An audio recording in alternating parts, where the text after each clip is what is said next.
प्यारे बच्चों, खुश रहो। राजपूत एजुकेशन पॉइंट पर आपका हार्दिक स्वागत है। पिछले वीडियो में हमने कैबिनेट मिशन के बारे में पढ़ा था। कैबिनेट मिशन योजना के तहत संविधान सभा के चुनाव जुलाई 1946 को संपन्न होते हैं।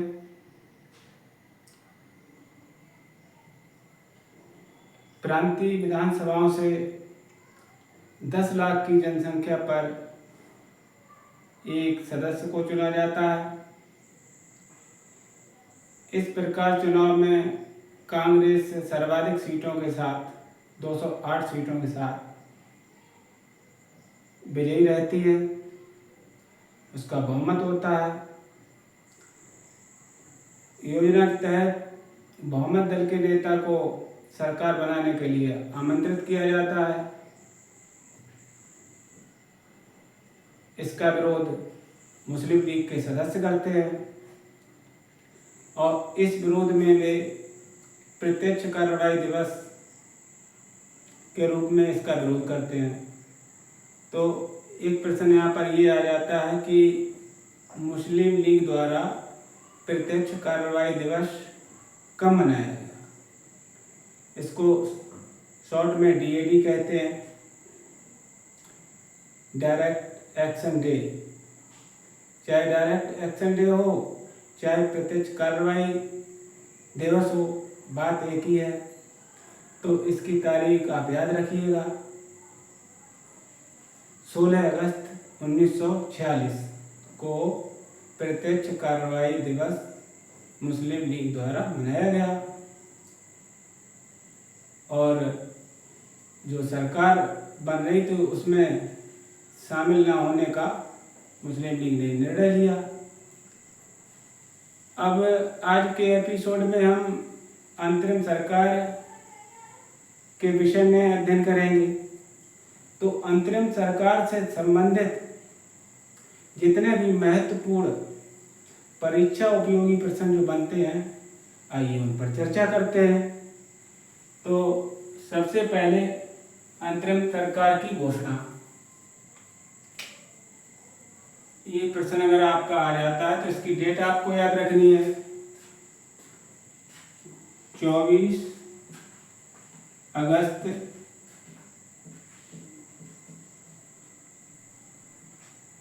1946। अब आपका प्रश्न आ गया, अंतरिम सरकार की घोषणा कब हुई? तो आप इस तारीख को याद रखिएगा, 24 अगस्त 1946। अब बात यहीं पे घुमा देता है कि अंतरिम सरकार का गठन कब हुआ, तो ये तारीख भी याद रखिएगा। तो 2 सितंबर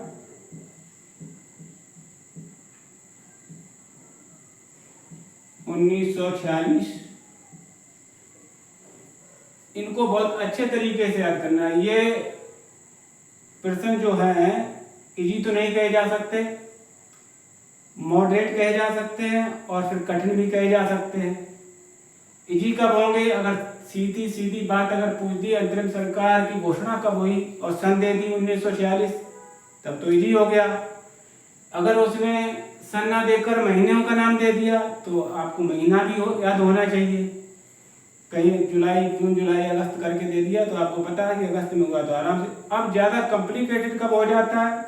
जब सभी डेट दे दी जाती हैं, 21, 22, 23 करके दे दिया तो आप कंफ्यूज हो गए। इसलिए इसको बिल्कुल अच्छी तरीके से याद कर लेना। इन दोनों तारीखों को बहुत ही अच्छे तरीके से याद करना है आपको।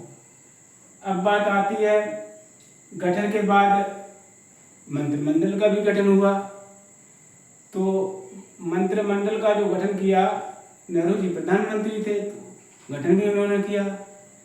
तो उस समय जो मंत्रिमंडल में मंत्रियों की संख्या थी, वो अध्यक्ष और उपाध्यक्ष को जोड़ दिया जाए तो 13 होती है। तो अंतरिम मंत्रिमंडल में जो पहले मंत्रियों की संख्या थी, अध्यक्ष और उपाध्यक्ष सहित 13 थी। इसी बीच मुस्लिम लीग भी सरकार में शामिल होने का मन बना लेती है। तो ये भी डेट याद रखनी है आपको, 26 अक्टूबर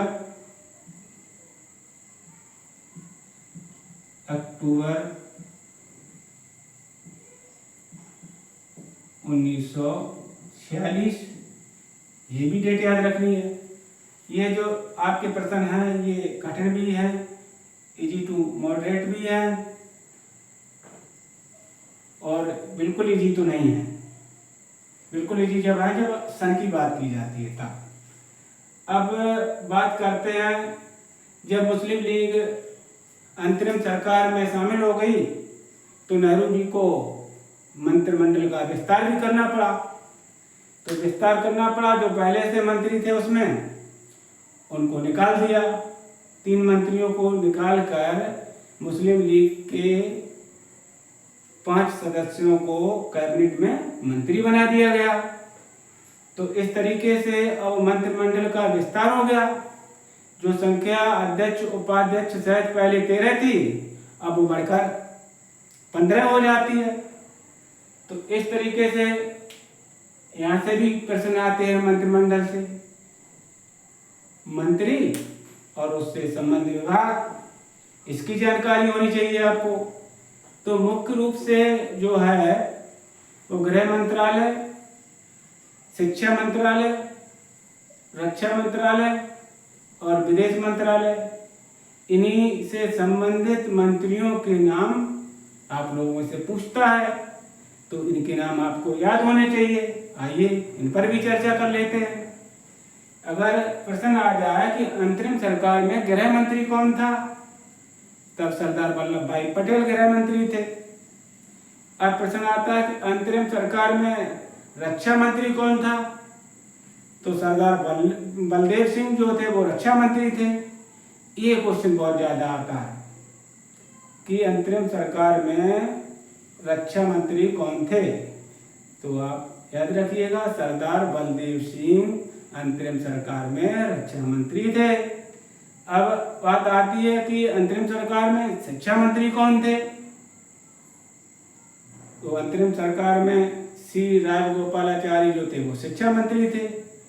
अब आ जाती बात की अंतरिम सरकार में विदेश मंत्री कौन था, तो विदेश मंत्रालय जो था वो पंडित जवाहरलाल नेहरू के बाद में था।